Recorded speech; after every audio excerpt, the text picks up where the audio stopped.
प्रदेश में 1975 रुपए क्विंटल की दर से गेहूं की सरकारी खरीद की जाएगी। खाद्य और नागरिक आपूर्ति विभाग के शासन सचिव ने इस संबंध में निर्देश जारी करते हुए बताया कि इस साल 100 लाख मीट्रिक टन से अधिक गेहूं की पैदावार होने की संभावना है। उन्होंने बताया कि खरीद प्रक्रिया के प्रभावी क्रियान्वयन और निगरानी के लिए जिला कलेक्टर की अध्यक्षता में समिति गठित की गई है। भाजपा किसान मोर्चा के प्रदेशाध्यक्ष हरिराम रणवा ने कृषि सुधार कानूनों को किसान हितैषी बताते हुए कहा कि मोदी सरकार ने कृषकों के कल्याण और भलाई के लिए काम किए हैं। आज जयपुर में रणवा ने आंदोलनकारी किसान संगठनों से अपील की कि वे प्रदर्शन छोड़कर उच्चतम न्यायालय के निर्णय का सम्मान करें। मकर संक्रांति पर होने वाली जयपुर की पतंगबाजी से बेजुबान परिंदों को बचाने की मुहिम को लेकर सरकार के साथ स्वयंसेवी संगठन भी आगे आ रहे हैं। जिला प्रशासन ने शहर वासियों को सुबह और शाम के वक्त पतंग न उड़ाने की सलाह दी है। दूसरी ओर घायल पक्षियों की मदद के लिए रेस्क्यू सेंटर के साथ हेल्पलाइन नंबर भी जारी किए गए हैं।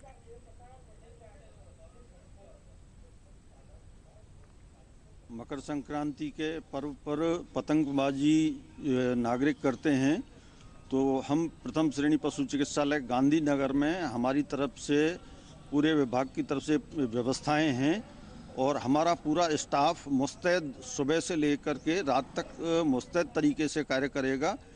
मेरा नागरिकों से निवेदन है, मांझे से या किसी कारण से अगर कोई पक्षी घायल होता है, कोई जीव घायल होता है, तो उसको आप पशु चिकित्सालय गांधीनगर में या नज़दीकी जो भी पशु चिकित्सा केंद्र है उसमें लेकर के आएँ और उसका संपूर्ण इलाज किया जाएगा।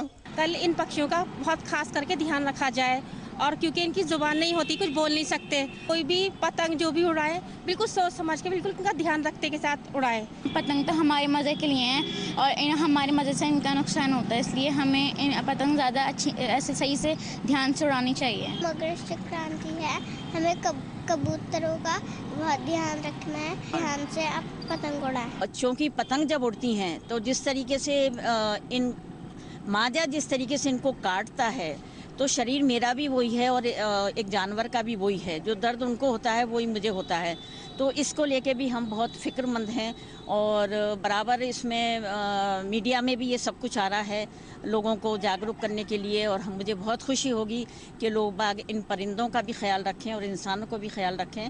मकर संक्रांति के त्यौहार पर कबूतर वगैरह जो जानवर उड़ने वाले हैं, जो जख्मी हो जाते हैं, जिनको नज़दीकी अस्पताल में ले जाके ट्रीटमेंट कराना चाहिए। और ये चाइनीज मांझा है, इस पे बैन कर रखा पहले से भी और इसकी पालना करना चाहिए। उदयपुर संभाग में लोगों को कोरोना टीका लगाने की सभी तैयारियां पूरी कर ली गई हैं। वैक्सीनेशन के लिए जिले में 193 केंद्र चिन्हित किए गए हैं। इस बीच संभाग में वैक्सीन वितरण के लिए पहली खेप आज कड़ी सुरक्षा के बीच जिला अस्पताल लाई गई। पहली खेप में 1,05,000 वैक्सीन किट पहुंचे हैं। के चेहरे पर है और वो भी झंझावात से जूझ रही थी। वैक्सीन की जो डोज है उसकी जो तस्वीरें हैं आप देख सकते हैं कि कोविड-19 की वैक्सीन आज उदयपुर जिले में अभी प्राप्त हो जाएगी। इंडिगो की फ्लाइट से ये वैक्सीन प्राप्त हो रही है। उदयपुर में पूरे संभाग के जो 6 जिले हैं उनके लिए 1,05,000 डोज प्राप्त आज हो रही है, जिसको सुरक्षित रूप से बड़ी में हमारा जो वैक्सीन स्टोर है उसमें हम रखेंगे। और संभाग के जो 5 जिले हैं उनका जो एलोकेशन है उसके हिसाब से उनको उपलब्ध करा दी जाएगी। और जिले में जितने भी कोल्ड चेन पॉइंट हैं उन पे बहुत ही सुरक्षित रूप से इनको पहुंचाया जाएगा। और उसके बाद इनका जो है जो भी हमारे सेशन साइट्स हैं जहाँ वैक्सीन लगेगी वहाँ इनको उपलब्ध कराया जाएगा। हमारा यहाँ पे बड़ी पे लाइन है जहाँ पे स्टेट स्टोर है, vaccine store, regional vaccine store है और डिस्ट्रिक्ट वैक्सीन स्टोर है। यहाँ से हमसे जिन जिलों में जानी है, 5 जिलों में डूंगरपुर, बांसवाड़ा, प्रतापगढ़, समुद्र, चित्तौड़, इन सभी सीमितों को रिकमेंडेशन दे दी है।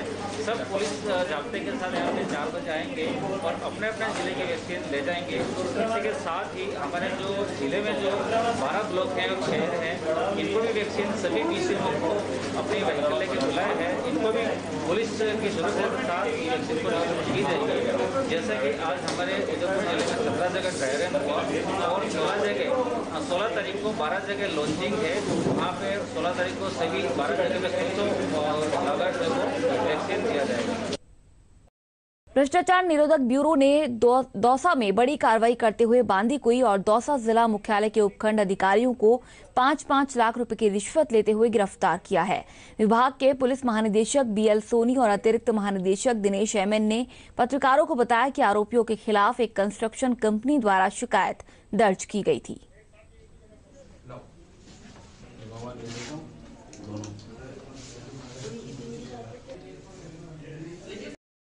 कोरोना वैक्सीन की खेप आज जयपुर हवाई अड्डे पहुंची। यहां से पुलिस की सुरक्षा में इसे CMHO कार्यालय में ले जाया गया। मुख्य चिकित्सा एवं स्वास्थ्य अधिकारी डॉक्टर नरोत्तम शर्मा ने विधिवत पूजा कर वैक्सीन को भंडारण के लिए रखवाया। आज आई वैक्सीन की 2 खेपों में कुल 4,63,000 डोज शामिल हैं।